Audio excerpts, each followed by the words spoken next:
It's the Backyard Bible Study with your buddy Kevin Clay. I love that song. Well, hello and welcome to my Backyard Bible Study. I'm Kevin Clay. This is about the 14th one of these I've done. Now, you hadn't seen the others because they all stank. And I kept trying to figure out, why does this stink so much? And I finally came to the conclusion, I'm really not a very good Bible teacher.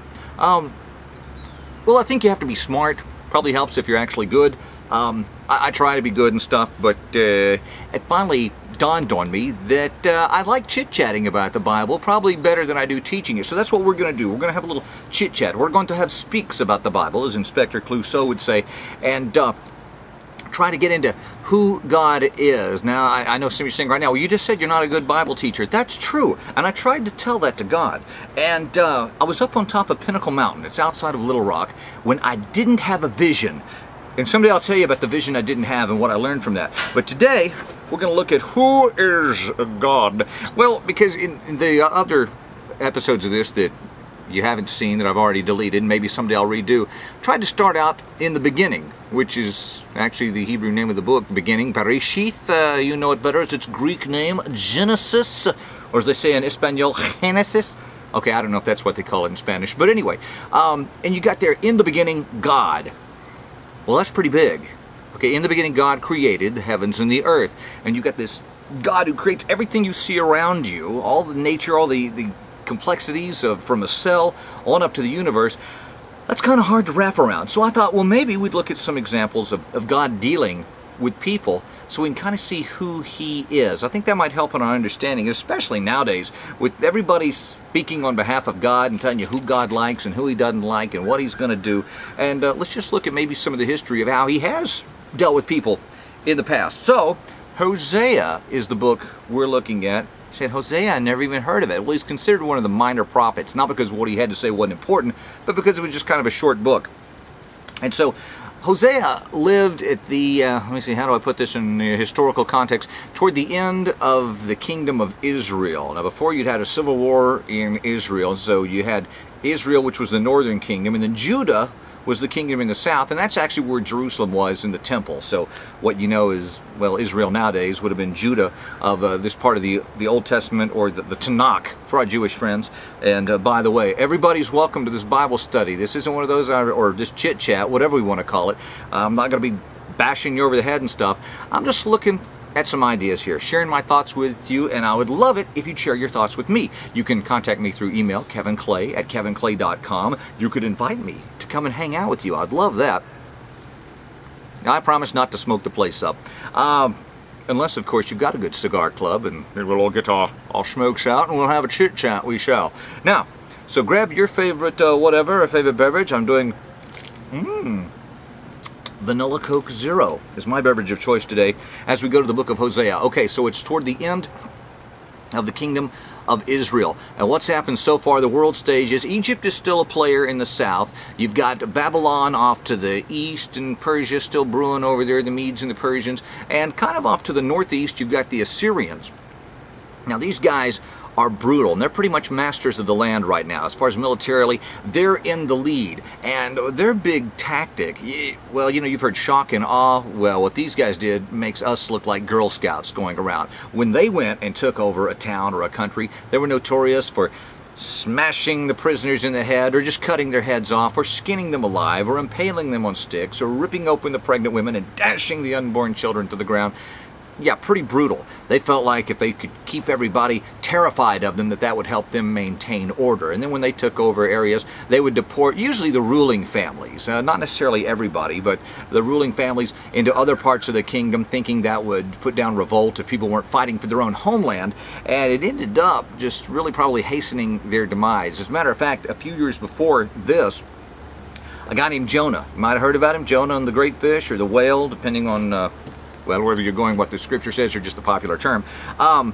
Jonah had been sent to warn the Assyrians that they were going way above and beyond in the brutality realm. And they actually repented. And Jonah gets mad at God because he says, I wanted you to destroy these guys, but I knew you were compassionate and forgiving. That's Jonah's complaint.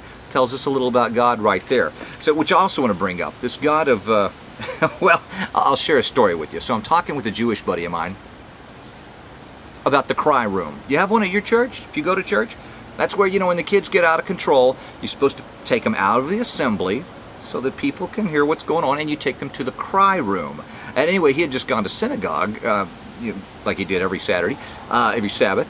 And he said, well, we don't have a cry room at the synagogue. I said, you don't? What do you do? He says, oh, we don't have that problem. We worship that Old Testament God. He didn't put up with that stuff. Well, we both laughed. yeah, because we knew he was kidding. Sometimes Christians kind of have this idea that we invented the nice God. Well, he was kind of cranky back there in the Old Testament, but once the Christians came along, because he really likes them better, he's nicer. You're going to see that consistently through the Tanakh, the Jewish scriptures, or Old Testament as we call it, that God's character really didn't change. That yes, there were times that he would come down and say, okay, that's it, enough. But what we're going to see, especially in this book, is how far he would bend over backwards and how far he would go not to bring about that wrath. As a matter of fact, as I mentioned, the whole book of Jonah is about that. Maybe we'll talk about that maybe in the next little chit-chat we have. But in this one, okay, so we're up to Hosea. During the time he wrote this book, may cover about a 40-year span, Israel was actually starting out pretty well. One of the kings there had reestablished the borders back to the days of Solomon, at least for the northern part of the kingdom, and trade was good. And so they went through these periods of thinking, hey, we don't have to really worship God or what should we do? Look how great things are. We're doing prosperously, so we must be doing right. Well, then things end up going bad. So here comes this prophet Hosea, and we're going to look at some of the things that he says. So anyway, if you found it, or if you don't want to find it and just want to listen along, that's fine too, but it never hurts to check the guy who's doing the talking. And once again, I've received no visions. I have no divine connection. These are just my ideas, and on some stories, some accounts that tell us about who God is as far as how he deals with people like you, people like me. And it's kind of interesting, and I want to look at that because I was talking to a friend one time. Yes, eventually we'll get to the study. But anyway, I was talking to a friend one time about how I think a lot of times we get a view of God based on our earthly father. Now, I love my father, so this is not a slam my father thing. But not everybody has a particularly nice father, or even, especially if you've come from a religious background. If your father tended to be pretty no-nonsense, and, you know, well, if you mess up, you know, you watch out. And, you know, then we start to think that God is that way. A lot of our view of the Heavenly Father is based on our real Father, and that can be a bit misleading. So let's look at how does this Father actually deal with his children, which is how he deals with you and me. Okay, so Hosea, first of all, God's telling Hosea, go do some warnings. Actually, first thing he tells him is go get yourself an adulterous wife. Now, whether she started out and she was into prostitution or whether that happened later on, I don't know. But he's saying this is going to kind of parallel what's going on with me in Israel. Hosea does this. Seems that he loves her. She ends up leaving. And God tells Hosea, go back and love your wife and bring her back home. And Hosea tells her, you straighten up, I'll be glad to live with you. And I think there was love involved too. God did tell him, love her. So, that's in chapter 3, by the way. Yeah, we're moving along. That was verse 1 where God says, go show your love to your wife again. Maybe I should use these things so I don't just have to make stuff up. Show your love to your wife again. Though she is loved by another and is an adulteress, love her as the Lord loves the Israelites. You see, there's the lesson there. Though they turn to other gods and love the sacred raisin cakes. Well, who wouldn't love the sacred raisin cakes? I ask you, but God feels like he's got something better to offer than raisin cakes. So, Hosea does that. Now he starts bringing these charges against Israel in the name of the Lord. And so he's talking, here are some of the problems in chapter 4. It says in last part of verse 1, there's no faithfulness, no love, no acknowledgement of the God of the land. Yeah, you got these other things, and you might think things are going well for you, but you're not acknowledging God. There is only, let's see if this sounds familiar, cursing, lying, murder, stealing, and adultery. They break all bounds, and bloodshed follows bloodshed, because if this the land mourns, and all who live in it waste away, the beasts of the field, and the birds of the air, and the fish of the sea are dying. Kind of interesting. Are they getting sloppy ecologically, and this is bringing about natural disasters through their own greed? Is this just something another natural disaster that happened apart from their action? I don't know, but just kind of interesting. That all sounds very familiar. God's complaint to him in verse 12, they consult a wooden idol and are answered by a stick of wood. Kind of clever like that, old Hosea is. Talks about they sacrifice on mountain times. So God keeps, he's saying, here are the charges against you. Here's what you're doing. Let's jump on up to, in chapter 5, verse 13. I know I hate to do this chapter verse thing a lot, but for those of you following along, I want to make sure you know where I am. It says, when Ephraim, and this is talking about Israel, which, by the way, after the first Assyrian invasion, Tiglath-Pileser, I don't know if I'm pronouncing his name right, it doesn't matter because I'm sure it sounded nothing like that in the original Assyrian. When he came through, he had already stripped away a lot of the land of the kingdom of Israel, and pretty much all that was left was this area known as Ephraim and Manasseh. So, when Ephraim saw his sickness and Judah his sores, then Ephraim turned to Assyria and sent to the great king for help. Actually, for a while, Israel was paying tribute to Assyria. But he is not able to cure you, not able to heal your sores. For I will be like a lion to Ephraim, like a great lion to Judah. I will tear them to pieces and go away. I will carry them off with no one to rescue them. Then I will go back to my place until they admit their guilt, and they will seek my face. In their misery they will earnestly seek me. So yeah, God's saying, okay, this punishment is coming. You're going, oh, well, there's that fierce, mean Old Testament God we've been talking about. Well, hold on there, Haas. Let's keep going here.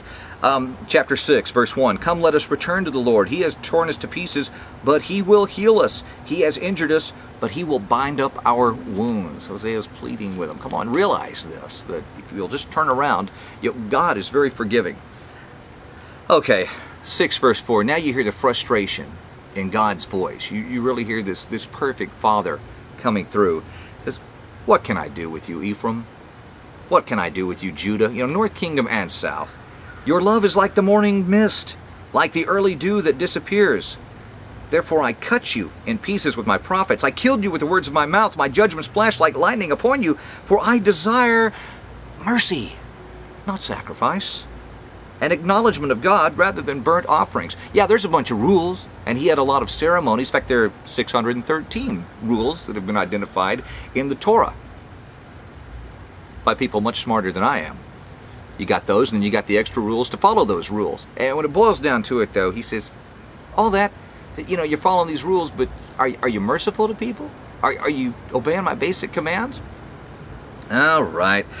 6:11 says, whenever I would restore the fortunes of my people, and then on to chapter 7 now. Whenever I would heal Israel, the sins of Ephraim are exposed, and the crimes of Samaria revealed. They practice deceit. Now listen to this. Listen to how the society is, and God's complaint against them. It's not only what they have done to God. God's complaint, many times, is the way people are treating each other.